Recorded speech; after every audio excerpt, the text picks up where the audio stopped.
ആരെങ്കിലും വരുമോ?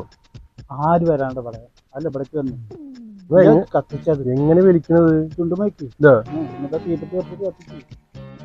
ഇത്ര കാലമായിട്ട് ഒരു ദിസ് വലിച്ചിട്ടില്ല. ഒളിഞ്ഞിരുന്നിട്ട് ഇതാണ് നിങ്ങളെ പരിപാടി. ഈ ചെക്കനും കൂടി ഇന്ന് നാശാക്കുവോ? അല്ലെങ്കിലോ മയക്കമരുന്ന് കള്ളും കഞ്ചാവായിട്ട് നാട് മൊത്തം നശിച്ചു. അതിന്റെ ഇടയിൽ 2 നല്ലതുണ്ടാവുള്ളൂ. അതിന് നിങ്ങൾ എല്ലാരും കൂടി എന്റെ പൊന്നു ചേട്ടാ, ഞാൻ അപ്പോഴും പറഞ്ഞാ വേണ്ട വേണ്ടെന്ന് ഇയാൾ എന്നെ കൂട്ടിക്കൊടുന്നു. ഞാനന്നെ കൂട്ടി കൊടുത്തു. അതിന്റെ ടേസ്റ്റ് അറിയണം. നീ ഒരു കാര്യം നീ മനസ്സിലാക്കണം. നിന്റെ അച്ഛനും അമ്മയും കഷ്ടപ്പെട്ടിട്ടാണ് നിനക്ക് പൈസ കൊണ്ടുവരുന്നത്. അപ്പൊ ആ കാശുകൊണ്ട് നീ ഇതേപോലെ ലഹരി ഉപയോഗിക്കാൻ പാടും. ഈ ബഡി ഫുള്ളിനെ ഇന്നത്തോടു കൂടി നീ നിർത്തിക്കോ. ഈ എന്നെ കണ്ട് പഠിക്കും. മനസ്സിലാവുന്നുണ്ടോ നിനക്ക്? അത് കളയാലേട്ടാ. കളയരുത്. കാശ് കൊടുത്ത സാധനം ഒരിക്കലും കളയരുത്.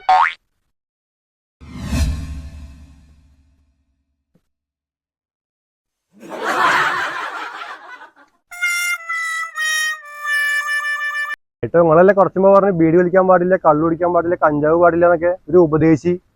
അല്ലെങ്കിൽ ഈ വെള്ളം വെള്ളിട്ട് കണ്ടപ്പോ തന്നെ മനസ്സിലായില്ലോ. എനിക്ക് കുഴപ്പമില്ല കുട്ടികളെ. ഞാൻ പഠിക്കണ കാലം മുതൽക്ക് ഇത് ചെയ്യാൻ തുടങ്ങിയതാണ്. അതുകൊണ്ട് എനിക്കിത് നിർത്താനും പറ്റില്ല.